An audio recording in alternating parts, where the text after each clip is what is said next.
Hello everyone. तो आज हम आपके अपने इंग्लिश बाबा चैनल में सीबीएसई क्लास 10th का जो पहला चैप्टर है हिस्ट्री का, वो है the rise of nationalism in Europe का लास्ट पार्ट पढ़ने वाले हैं। आज हमारा ये चैप्टर खत्म हो जाएगा और इस टॉपिक का नाम है विजुअलाइजिंग द नेशन। 18th और 19th सेंचुरी में क्या हुआ, जितने भी जो आर्टिस्ट लोग थे, देख रहे हो राइट साइड में आपको एक डायग्राम दिखा होगा, आर्टिस्ट कुछ आर्ट बना रहा है। उन्होंने सोचा कि यार हम अपने देश को रिप्रेजेंट किस तरह से करें, कौन सा ऐसा सम्मान लाएं। तब उन लोगों ने एक टर्म दी और उस टर्म का नाम था पर्सोनिफिकेशन। अब आप पूछोगे सर पर्सोनिफिकेशन का मतलब क्या होता है?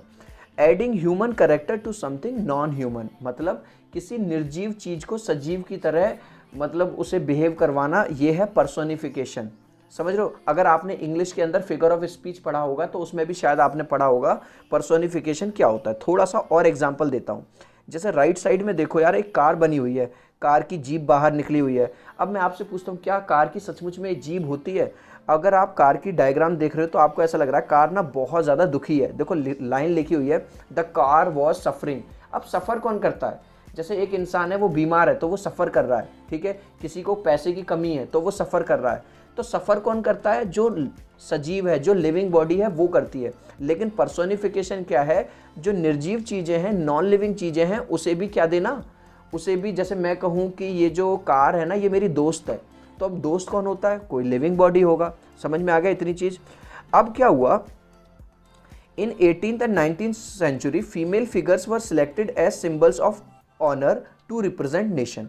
18वीं और 19वीं शताब्दी में क्या हुआ, छोटे छोटे फीमेल फिगर्स बनाए गए और इन्हें सिंबल बनाया गया किसका? सम्मान देना। जैसे किसी ने बहुत अच्छा काम कर दिया देश के लिए, कोई बहुत अच्छा गौरवशाली काम कर दिया, तो उसे ये सिंबल्स दिए जाएंगे और ये एज ए पर्सोनिफिकेशन सिंबल होंगे किसके? कि बहुत बड़े प्राउड मोमेंट के, और इन्हें बोला जाता था एलिगरी। एक एक बात क्लियर हो रही है? अब मैं इस चीज़ को आपको थोड़ा अलग तरह से समझाता हूँ।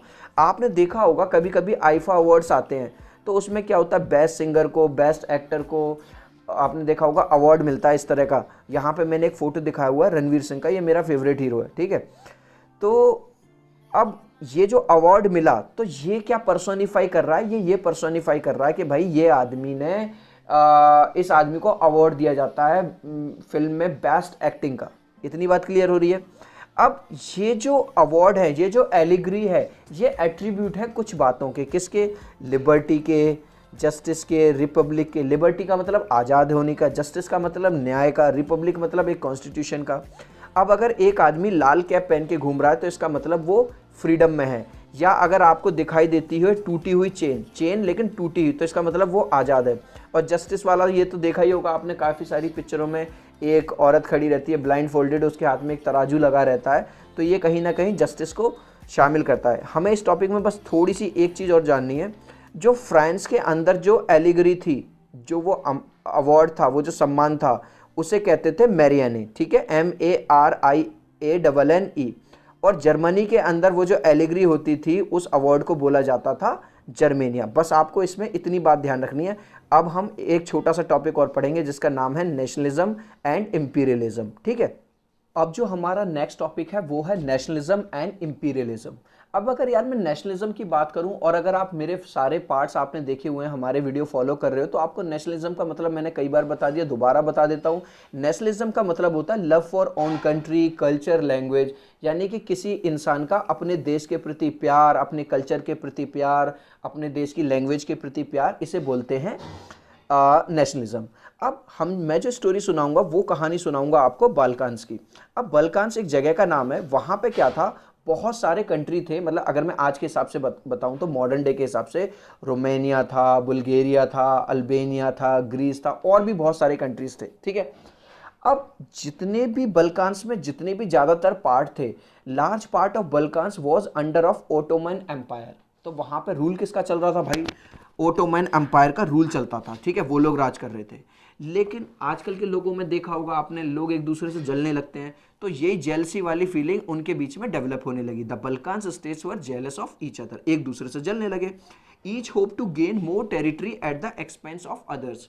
आपने देखा होगा हर कोई ये चाहता है कि भाई साहब उसके मकान, प्लॉट, उसका जो टेरिटोरियल एक्सपेंशन बढ़ने लगे। तो हर कोई ये चाहता था कि हमारी टेरिटरी बढ़ जाए और हम दूसरे की भी छीन के अपने में मिला लें, ठीक है।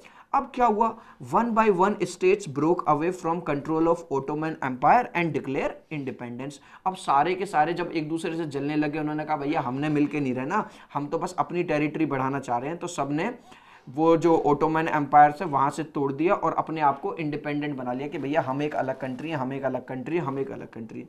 अब जब ये बल्कान्स के अंदर जब ये सब लड़ाई झगड़ा चल ही रहा था, तभी तो कहते हैं बेटा लड़ाई झगड़ा मत किया करो, जब तुम लड़ाई झगड़ा करते हो तो कोई दूसरा मजे ले जाता है।